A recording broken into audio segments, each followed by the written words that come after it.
যদি অস্ট্রেলিয়াতে পড়াশোনার মাধ্যমে স্থায়ীভাবে বসবাস করতে আগ্রহী হয়ে থাকেন তাহলে আজকের ভিডিওটি আপনার জন্য একদমই পারফেক্ট। আজকের ভিডিওতে আমরা জেনে নেব কমার্স, সায়েন্স, ইঞ্জিনিয়ারিং এবং মেডিকেল রিলেটেড কি কোর্স এবং প্রফেশন আছে যেগুলো আপনার অস্ট্রেলিয়াতে স্থায়ীভাবে বসবাস করার স্বপ্নকে সম্ভব করে তুলবে।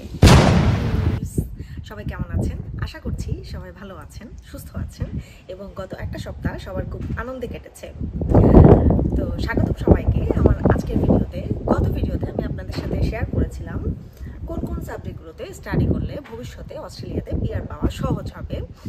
তো কিছু সাবজেক্ট আমি আপনাদের সাথে শেয়ার করেছিলাম, বেশিরভাগই ছিল মেডিকেল রিলেটেড সাবজেক্টগুলো। তো অনেক সাবজেক্টে বাদ পড়ে গেছে, এজন্য আমি আপনাদেরকে বলেছিলাম যে আমি একটা পার্ট 2 ভিডিও বানাবো যেটাতে আমি বাকি সাবজেক্টগুলো কভার করার চেষ্টা করব। তো আজকে আমি আপনাদের সাথে বাকি সাবজেক্টগুলো শেয়ার করব, যে সাবজেক্টগুলোতে পড়াশোনা করলে ভবিষ্যতে অস্ট্রেলিয়াতে স্থায়ীভাবে বসবাস করা সহজ হবে। আমার গত ভিডিওটাতে আপনারা অনেকেই কমেন্ট করেছেন, অনেক কিছু জিজ্ঞাসা করেছেন। তো আমি আমার সর্বোচ্চ দিয়ে চেষ্টা করেছি আপনাদের কমেন্টসের রিপ্লাই দেওয়ার। কিছু কমেন্টস হয়তো বাকি রয়ে গেছে, সেগুলো আমি চেষ্টা করব কিছুদিনের মধ্যে রিপ্লাই দিয়ে দেওয়ার, অথবা এই ভিডিওর শেষে আমি ওই কমেন্টসগুলোর রিপ্লাই দিয়ে দেবো। তো আমার সাথেই থাকুন। আর আরেকটা নিউজ হচ্ছে, আমার চ্যানেলটার আগে নাম ছিল শর্ট গার্ল টল বয়। তো দেখা গেছে অস্ট্রেলিয়ার ইনফরমেশনগুলো আমরা যখন সার্চ দিই তখন আমরা আসলে কি করি, আমরা অস্ট্রেলিয়া ওয়ার্ডটা প্রথমে লিখে আমরা চ্যানেল সার্চ দিই। তো এই জন্য আমি আমার চ্যানেলের নামটা একটু চেঞ্জ করেছি। আমার চ্যানেলের নাম হচ্ছে এখন অস্ট্রেলিয়ান বংসলস, যাতে আপনাদের আমার চ্যানেলটা খুঁজে পেতে সুবিধা হয় এবং আপনারা খুব সহজে ইনফরমেশনগুলো পেয়ে যান। এই জন্য আমার চ্যানেলটার নামটা আসলে চেঞ্জ করা। তো আজকে আসলে চিন্তা করেছিলাম যে ব্যাকইয়ার্ডে বসে ভিডিওটা করবো, কিন্তু আপনারা দেখতেই পাচ্ছেন আসলে এত রোদ এবং হচ্ছে এত বাতাস এখানকার, মানে অস্ট্রেলিয়ার বাতাসটা আসলে কি বলবো, মানে উইন্টারেও দেখা যায় ঠান্ডা না যত পড়ছে তার চাইতে মানে বাতাসটা বেশি। তো বাতাসের কারণে মনে হয় না ব্যাকইয়ার্ডে বসে আমি বেশিক্ষণ ভিডিও করতে পারবো। তো ভিউয়ার্স, চলো দেখা যাক বাতাসের সাথে স্ট্রাগল করে এখানে বসে ব্যাকইয়ার্ডে বসে আসলে ভিডিওটা শেষ করতে পারি কিনা। তো শুরু করা যাক আমার আজকের video, study and PR in Australia, everything you need to know, part 2। তো আরেকটা জিনিস বাদ পড়ে গেছে অস্ট্রেলিয়ায়, যেটা হচ্ছে মাছি। এই যে মাছি দেখতে পাচ্ছ, মাছির সাথে স্ট্রাগল আসলে করতে হয়। এত মাছি বাইরে, এত মাছি, মানে মাছির সাথে স্ট্রাগল আর বাতাসের সাথে স্ট্রাগল করে অস্ট্রেলিয়াতে ঘুরতে যাওয়া, বাইরে ব্যাকইয়ার্ডে ভিডিও করা, সব কিছুই আর কি চলতেই থাকবে। তো যাক, মাছির কাজ করতে থাকুক, আমরা আমাদের কোর্সগুলো জেনে নিই। তো আজকে আসলে দেখা গেছে অনেকগুলো কোর্স আসলে আছে যেগুলোতে স্টাডি করলে ভবিষ্যতে অস্ট্রেলিয়াতে পিআর পাওয়াটা সহজ হবে। তো এই জন্যই আজকে খাতা কলম নিয়ে বসে যাওয়া ছাড়া আর কোনো উপায় ছিল না, তাই খাতা কলম নিয়ে বসে গেছি। কারণ এতগুলো সাবজেক্ট আসলে একটা ভিডিওতে মেমোরাইজ করে তোমাদেরকে বলা আসলে অতটা ইজি না। এই জন্য ভাবলাম যে খাতায় একটু নোটস করে নিই, খাতায় নোটস করে দেন দেখে বলবো। তো কমার্স ব্যাকগ্রাউন্ডের অনেকেই আসলে কমেন্টস করেছিল যে তাদের জন্য কি সাবজেক্ট আছে, তো সেগুলো আমি নোট করে রেখেছি সায়েন্স এবং কমার্স ব্যাকগ্রাউন্ডে আলাদা করে, যেহেতু আমি সায়েন্সের। তো আর মেডিকেল ব্যাকগ্রাউন্ড ছাড়া আসলে সায়েন্সের হলেও আমি অন্যান্য সেক্টরগুলোতে একটু দুর্বল, অন্যান্য সেক্টরে কোন সাবজেক্টে পিআর আছে, তো এই জন্যই আসলে নোটস করে নেওয়া। তো যেহেতু গত ভিডিওতে আমি সায়েন্স ব্যাকগ্রাউন্ডের যারা আছে তাদের জন্য বেশি সাবজেক্টের কথা বলেছিলাম, এজন্য আজকের ভিডিওতে আমি কমার্সের যে সাবজেক্টগুলো আছে সেগুলো আমি প্রথমেই বলে দিচ্ছি।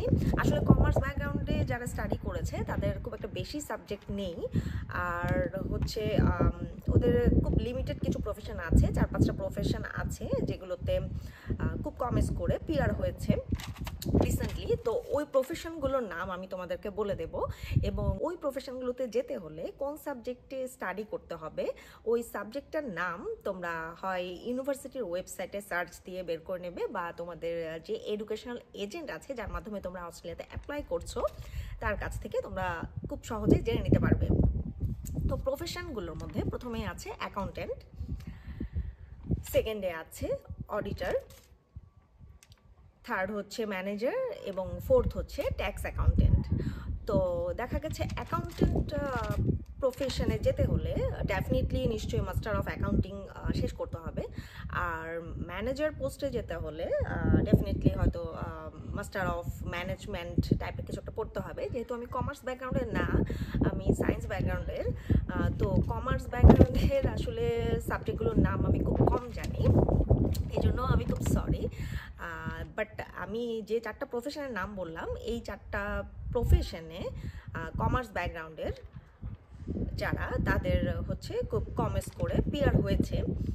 তো এই 4টা প্রফেশনে যেতে হলে কোন সাবজেক্টগুলো তোমাদের পড়াশোনা করতে হবে সেটা আশা করি তোমরা খুব সহজেই বের করে নিতে পারবে। কমার্স ব্যাকগ্রাউন্ডে যারা আছে তাদের সাবজেক্ট তো হয়ে গেছে, এখন আসি সায়েন্স ব্যাকগ্রাউন্ডে যারা আছে তাদের জন্য কি কি কোর্স আছে যেগুলোতে পড়াশোনা করলে ভবিষ্যতে অস্ট্রেলিয়াতে স্থায়ীভাবে বসবাস করা সহজ হবে। তো অনেকগুলো সাবজেক্ট তো আছে, অনেকগুলো সাবজেক্টের মধ্যে আমার কাছে 2টো সাবজেক্ট এখনকার জন্য খুব হাই ডিমান্ডিং মনে হয়েছে। একটা হচ্ছে মাস্টার অফ এগ্রিকালচারাল সায়েন্স, আর একটা হচ্ছে মাস্টার অফ এনভায়রনমেন্টাল সায়েন্স। তো এই সাবজেক্ট দুটো কেন হাই ডিমান্ডিং? কারণ হচ্ছে এই দুটো সাবজেক্টে 4 থেকে 5টা প্রফেশন আছে যেগুলোতে তোমরা ভবিষ্যতে পিআরের জন্য অ্যাপ্লাই করতে পারবে। যেমন একটা হচ্ছে এনভায়রনমেন্টাল অথবা এগ্রিকালচারাল কনসালটেন্ট, একটা হচ্ছে এনভায়রনমেন্টাল অথবা এগ্রিকালচার ম্যানেজার, একটা আছে এগ্রিকালচারাল ইঞ্জিনিয়ার, এবং আরেকটা আছে হচ্ছে এনভায়রনমেন্টাল রিসার্চ সায়েন্টিস্ট অথবা এগ্রিকালচারাল রিসার্চ সায়েন্টিস্ট। তো এই দুটো সাবজেক্টের সুবিধা হচ্ছে এই দুটো সাবজেক্টে তুমি যদি পড়াশোনা করো তাহলে দেখা গেছে তুমি 4 থেকে 5টা ডিফারেন্ট প্রফেশনে, রিলেটেড প্রফেশনে তুমি যেতে পারবে এবং পিআরের জন্য ভবিষ্যতে অ্যাপ্লাই করতে পারবে। তো এ দুটো ছিল হচ্ছে খুব আমার কাছে ডিমান্ডিং মনে হয়েছে সায়েন্স ব্যাকগ্রাউন্ডে যারা আছে তাদের জন্য। প্রচুর পরিমাণে সাবজেক্ট আছে যেগুলোতে সায়েন্স ব্যাকগ্রাউন্ড থেকে যারা গ্র্যাজুয়েশন করেছো তারা মাস্টার্স করতে পারো, এবং এই সাবজেক্টগুলো খুব ডিমান্ডিং। বাট এগুলোতে দেখা গেছে স্টাডি করলে, তুমি যে সাবজেক্টে স্টাডি করছো, তো প্রফেশনটাও স্পেসিফিক একটা প্রফেশনই হয়তো আছে। এগ্রিকালচারাল সায়েন্স আর হচ্ছে এনভায়রনমেন্টাল সায়েন্সের মতো 4-5টা প্রফেশন নেই, এজন্য আমি এগুলোকে পরের লিস্টে রেখেছি। তো ওই সাবজেক্টগুলো আমি তোমাদের সাথে একে একে বলে যাচ্ছি, তোমরা চাইলে নোট করে নিতে পারো। তো একটা হচ্ছে মাস্টার অফ সয়েল সায়েন্স, এরপর আছে master of food technology, master of biochemistry, master of pathology, Master of Microbiology, Master of Pharmacology, Master of Life Science, Master of Geophysics, Master of Physics, Master of Statistics, Master of Zoology. আরেকটা গুরুত্বপূর্ণ subject হচ্ছে veterinary science. তো যারা veterinary সায়েন্সে graduation complete করেছো তারা খুব সহজেই মাস্টার অফ ভেটেরিনারি সায়েন্স যে কোনো ভার্সিটিতে অ্যাপ্লাই করতে পারো। এটাও পিআর পাওয়ার জন্য খুব ভালো একটা সাবজেক্ট। তো এই সাবজেক্টগুলোর মধ্যে কোন সাবজেক্টে তুমি গ্র্যাজুয়েশন করেছো এবং কোন সাবজেক্টটা তোমার জন্য মাস্টার্স করার জন্য রিলেটেড সাবজেক্ট, সেটা অবশ্যই তোমারই চয়েস করে নিতে হবে কোন সাবজেক্টে তুমি মাস্টার্স করতে অস্ট্রেলিয়া আসতে পারো। আমি চেষ্টা করেছি সায়েন্সের মোটামুটি যা কিছু সাবজেক্ট আছে সবগুলো কভার করে ফেলার, আমার মনে হয় না কোনো সাবজেক্ট বাদ পড়ে গেছে। আর যদি কোনো সাবজেক্ট সায়েন্স ব্যাকগ্রাউন্ডের বাদ পড়ে যে থাকে তাহলে হচ্ছে আপনারা কমেন্ট করে আমাকে জানিয়ে দিবেন ওই সাবজেক্টটা, আমি অবশ্যই দেখে বলবো যে ওই সাবজেক্টে পিআর আছে কিনা এবং ওই সাবজেক্টে স্টাডি করলে ভবিষ্যতে পিআর পাওয়াটা কতটুকু ইজি হবে। তো এখন চলে যাই ইঞ্জিনিয়ারদের সাবজেক্টে। তো ইঞ্জিনিয়ারদের আসলে দেখা গেছে বেশ কিছু সাবজেক্ট আছে, এত সাবজেক্টের নাম আসলে আমার মুখস্থ থাকে না, এটা মেমোরাইজ করে বলাটা খুব ডিফিকাল্ট। তো ইঞ্জিনিয়ারদের দেখা গেছে সাবজেক্টগুলো আমি ওভাবে স্পেসিফিকভাবে বলতে পারবো না, হয়তো সবগুলো সাবজেক্ট স্পেসিফিকভাবে বলা আমার পক্ষে পসিবল না। তো আমি প্রফেশনগুলো বলার ট্রাই করব, যে প্রফেশনগুলোতে আগেও পিআর হয়েছে এবং এখনও কম স্কোর নিয়ে পিআর হচ্ছে। কম স্কোরটা আসলে খুব একটা কম স্কোর না, ইঞ্জিনিয়ারদের স্কোরটা আসলে দেখা গেছে একটু বেশি, কেন জানি আমি জানি না। 90-র নিচে কোনো স্কোর নাই, 90-র নিচে আসলে কোনো প্রফেশনে ইঞ্জিনিয়ারদের পিআর হয়নি। জাস্ট কয়েকটা হাতে গোনা 3-4টা প্রফেশন আছে যেগুলোতে 75-80-তে পিআর হয়েছে। তো আর একদম কম স্কোর নিয়ে যেটাতে পিআর হচ্ছে সেটা তো সিভিল ইঞ্জিনিয়ারিং, সেটা আগের ভিডিওতে আমি তোমাদের সাথে শেয়ার করেছি। তো প্রচুর পরিমাণে আসলে দেখা গেছে সফটওয়্যার ইঞ্জিনিয়ার, এরপর হচ্ছে ইলেকট্রিক্যাল ইঞ্জিনিয়ার, মেকানিক্যাল ইঞ্জিনিয়ার আমাকে কমেন্টস করেছে যে ওদের সাবজেক্টগুলোতে পিআর নেই কিনা, ওরা এগুলোতে স্টাডি করতে আসলে পিআর হবে কিনা। তো ওই সব ইঞ্জিনিয়ার ভাই বোনদের জন্য আজকের এই সেক্টরটা, আমার ভিডিওর এই পোর্শনটা ওই ইঞ্জিনিয়ার ভাই বোনদের জন্য।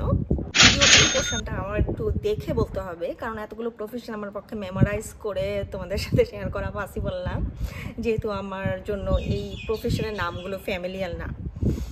তো আমি এক এক করে বলে যাচ্ছি, তোমরা নোটস করে নিতে পারো চাইলে। একটা হচ্ছে অ্যারোনটিক্যাল ইঞ্জিনিয়ার, এরপর আছে এগ্রিকালচারাল ইঞ্জিনিয়ার,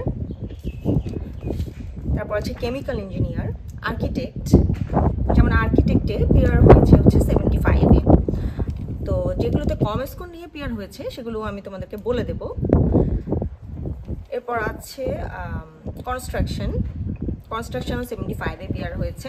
তারপর আছে industrial engineer, production engineer, mechanical engineer. একজন ভাই কমেন্ট করেছিল যে মেকানিক্যাল ইঞ্জিনিয়ারিংয়ে পিআর আছে কিনা। হ্যাঁ, অবশ্যই মেকানিক্যাল ইঞ্জিনিয়ারিংয়ে পিআর আছে। এরপর আছে স্ট্রাকচারাল ইঞ্জিনিয়ার, তারপর আছে ইলেকট্রিক্যাল ইঞ্জিনিয়ার। আরেকজন ভাইয়া কমেন্ট করেছিল উনি ট্রিপলি থেকে বিএসসি করেছে, তো এখন উনি নার্সিংয়ে শিফট হতে পারবে কিনা। না ভাইয়া, আপনি নার্সিংয়ে শিফট হতে পারবেন না, কারণ আপনার যেহেতু গ্র্যাজুয়েশনটা নার্সিংয়ে না এবং নার্সিংয়ের সাথে রিলেটেড কোনো মেডিকেল সাবজেক্টেও না, যেহেতু ইলেকট্রিক্যাল ব্যাকগ্রাউন্ডের, আপনি নার্সিংয়ে কোনোভাবেই শিফট হতে পারবেন না। এবং এটাতেও কোনো সমস্যা নেই, কারণ আপনার যে সাবজেক্ট ট্রিপলি, এটাতেও খুব দেখা গেছে লিমিটেড, মনে হয় 90তেই পিআর পসিবল। এরপর আছে computer network and system engineer, developer programmer, ICT business analyst, ICT security analyst, petroleum engineer, production engineer, software and applicant programmer, software engineer and telecommunication engineer. তো viewers, এগুলোই ছিল ইঞ্জিনিয়ারদের স্কিল অকুপেশনাল লিস্টের প্রফেশনগুলো। তো এখান থেকে কোন প্রফেশনে তুমি যেতে চাচ্ছ, ওই প্রফেশন রিলেটেড সাবজেক্টটা তোমার একটু কষ্ট করে বের করে নিতে হবে। এই ব্যাপারে আমি আসলে কোনো হেল্প করতে পারছি না, বাট আমি চেষ্টা করেছি মোটামুটি যে কয়েকটা প্রফেশন আছে যেগুলোতে এর আগেও পিআর হয়েছে এবং এখনও পিআর হচ্ছে, ওই প্রফেশনগুলো তোমাদের সাথে শেয়ার করার। একটা সাবজেক্ট আমার কাছে খুব ডিফিকাল্ট মনে হয়েছে যে এটাকে আমি আসলে ইঞ্জিনিয়ার ক্যাটাগরিতে ফেলবো নাকি মেডিকেল ক্যাটাগরিতে ফেলবো, এটা আমি এখনও বুঝে উঠতে পারছি না। অনেক শুনেছি সাবজেক্টটার নাম, এবং সাবজেক্টটাতে পিআরও খুব ইজিলি পসিবল, সেটা হচ্ছে মাস্টার অফ বায়োমেডিক্যাল ইঞ্জিনিয়ারিং। তো এটা আপনারা কমেন্টস করে জানাবেন এটা আসলে কি ইঞ্জিনিয়ারদের সাবজেক্ট নাকি এটা মেডিকেল। গত ভিডিওতে আমি যেহেতু মেডিকেল রিলেটেড সাবজেক্টগুলো বেশি বলেছিলাম, তো অনেকে আমাকে কমেন্ট করে জানিয়েছে যে আপু বা দিদি শুধু মেডিকেল রিলেটেড সাবজেক্টই বললেন, আমাদের সাবজেক্ট নিয়ে কিছু বললেন না, আমাদের এই সাবজেক্টের কি হবে, ওই সাবজেক্টের কি হবে। তো এই জন্য আমি আজকের ভিডিওতে কমার্স, সায়েন্স ব্যাকগ্রাউন্ড এবং ইঞ্জিনিয়ারদের যে সাবজেক্টগুলো আছে বা প্রফেশনগুলো আছে সেগুলো আগে বলে ফেলেছি, এবং এখন আমি আসছি আমার মেডিকেল রিলেটেড সাবজেক্টগুলো যেগুলো বাকি রয়ে গেছে, যেগুলো আমি গত ভিডিওতে বলিনি। তো একে একে শুরু করা যাক, কোন কোন সাবজেক্টগুলো মেডিকেল রিলেটেড আছে যেগুলোতে স্টাডি করলে ভবিষ্যতে পিআর পাওয়া সহজ হবে। নার্সিংয়ের মতোই আরেকটি গুরুত্বপূর্ণ সাবজেক্ট আমার গত ভিডিওতে আসলে বাদ পড়ে গেছে, সেটা হচ্ছে মাস্টার অফ মিডওয়াইফি বা মাস্টার অফ মিডওয়াইফি প্র্যাকটিস। তো যারা মিডওয়াইফিতে গ্র্যাজুয়েশন কমপ্লিট করেছো তারা অবশ্যই মাস্টার অফ মিডওয়াইফি করতে পারো ভবিষ্যতে ইজিলি এখানে স্থায়ীভাবে বসবাস করার সুযোগ পাওয়ার জন্য। প্রথমেই আসি, রেডিওলজি বা ইমেজিং রিলেটেড কি সাবজেক্ট আছে। একটা হচ্ছে master of medical physics, master of medical ultrasound, master of radiation therapy, master of diagnostic radiology and master of medical imaging practice. তো এই 4-5টা সাবজেক্টই আছে যারা রেডিওলজি রিলেটেড বা ইমেজিং রিলেটেড পড়াশোনা করতে চাচ্ছেন তাদের জন্য। রেডিয়েশন এবং ইমেজিং রিলেটেড আরেকটা কোর্সের নাম হচ্ছে master of medical radiation science. তো মাস্টার অফ মেডিকেল রেডিয়েশন সায়েন্সের মধ্যে আসলে অনেকগুলো মেজর কোর্স আছে। তো এতগুলো মেজর কোর্সের মধ্যে তুমি যদি নিউক্লিয়ার মেডিসিনটা তোমার মেজর হিসেবে সিলেক্ট করো তাহলে এটা তোমার ভবিষ্যতে পিআর পাওয়ার জন্য খুবই সহায়ক হবে। কারণ হচ্ছে নিউক্লিয়ার মেডিসিন টেকনোলজিস্ট এই অকুপেশন নামে যে অকুপেশনটা আছে সেটা স্কিলড অকুপেশন লিস্টে আছে। তো তুমি যদি নিউক্লিয়ার মেডিসিনে মাস্টার্স শেষ করো তাহলে ডেফিনেটলি সেটা তোমার ভবিষ্যতে পিআর পাওয়ার ক্ষেত্রে সহায়ক হবে। নিউক্লিয়ার মেডিসিন, রেডিয়েশন, ইমেজিং সব কিছুর পরেও মেডিকেল এডুকেটর যারা আছে বা ডক্টর যারা আছে তাদের জন্য আরও কিছু সাবজেক্ট বাকি রয়ে গেছে। তো ওই সাবজেক্টগুলোর মধ্যে আছে master of clinical audiology, master of clinical psychiatry আর master of mental health, master of clinical pathology, master of clinical ophthalmology আর মাস্টার অফ ক্লিনিক্যাল অপটোমেট্রি। তো আমার গত ভিডিওতে আমি ডক্টরদের জন্য যে সাবজেক্টগুলো বলেছিলাম ওগুলো এখন অস্ট্রেলিয়াতে অনেক বেশি ডিমান্ডিং আজকের সাবজেক্টগুলোর চাইতে। কেন বেশি ডিমান্ডিং এটাও বলছি, কারণ হচ্ছে ওই সাবজেক্টগুলোতে পিআরএর স্কোরটা একটু কম লাগছে, আর আজকে যে সাবজেক্টগুলো বলেছি ওগুলোতে পিআরএর স্কোরটা একটু বেশিই লাগছে। তো যাই হোক, অনেকগুলো সাবজেক্ট আসলে তোমাদের সাথে শেয়ার করেছি। তো এই সাবজেক্টগুলোর মধ্যে যে সাবজেক্টটাই তোমাদের পছন্দ তোমরা ওই সাবজেক্টেই ডেফিনেটলি অস্ট্রেলিয়াতে মাস্টার্স করতে আসতে পারো এবং ভবিষ্যতে পিআরের জন্য আবেদন করতে পারো। গত ভিডিওতে আমি তোমাদেরকে বলেছিলাম অস্ট্রেলিয়াতে কিছু ট্রেড কোর্স বা ট্রেড প্রফেশন আছে যেগুলোতে খুব কম স্কোর নিয়ে পিআর পাওয়া সম্ভব। ওই ট্রেড কোর্সগুলো আমি তোমাদের সাথে শেয়ার করে দিচ্ছি। আসলে ট্রেড প্রফেশনগুলো আমি তোমাদের সাথে শেয়ার করছি। এই প্রফেশনগুলো দেখা গেছে কিছু সার্টিফিকেশন আছে, এগুলোকে বলে সার্টিফিকেট 3-4 ইন স্পেসিফিক সাবজেক্ট আর কি। দেখা গেছে শেফ হতে হলে কুকারি, এরপর যদি বারবার হতে হয় তাহলে সার্টিফিকেট 3 ইন হেয়ার ড্রেসিং, এরকম টাইপের সার্টিফিকেশনগুলোর নাম। এই সার্টিফিকেশনগুলোর ডিউরেশন ইউজুয়ালি 1 থেকে 4 বছরের মতো হয়ে থাকে, আবার কোনো সময় 6 মাস বা 1 বছরেরও কিছু কোর্স থাকে। তো এই প্রফেশনগুলো আমি তোমাদেরকে বলে দিচ্ছি কী কী ট্রেড কোর্স আছে আর কি। তো একটা হচ্ছে ব্রিকলেয়ার, এরপর আছে carpentry, cabinet maker, painter, plumber, wall and floor tiler, gas fitter. আর এখানের মধ্যে দুটো প্রফেশন আসলে রিসেন্টলি বাদ পড়েছে, একটা হচ্ছে বারবার আর একটা হচ্ছে শেফ, যেগুলো আগে আসলে খুব ডিমান্ডিং দুটো ট্রেড কোর্স ছিল এবং প্রচুর পরিমাণে পিআর হয়েছে। বাট যেহেতু অস্ট্রেলিয়া তাদের স্কিল অকুপেশন লিস্টটা ওই যে বললাম না কিছুদিন পরপরই ওরা চেঞ্জ করে, আপডেট করে, তো কিছু প্রফেশন দেখা গেছে বাদ পড়ে যায়, আবার নতুন করে কিছু প্রফেশন অ্যাড হয়। এটা আসলে কারোরই কিছু করার নেই। তো কুকারি আর হচ্ছে হেয়ার ড্রেসিং বাদ পড়েছে। তো বাকি যে কোর্সগুলো তোমাদেরকে বললাম বা প্রফেশনগুলো তোমাদেরকে বললাম এগুলো এখনও আছে। তো যারা ট্রেড কোর্সে পড়াশোনা করতে চাও তারা এই প্রফেশন রিলেটেড সাবজেক্টগুলো চয়েস করতে পারো খুব ইজিলি এবং হচ্ছে খুব কম স্কোর নিয়ে ভবিষ্যতে পিআর পাওয়ার জন্য। এই ছিল আমার আজকের ভিডিও।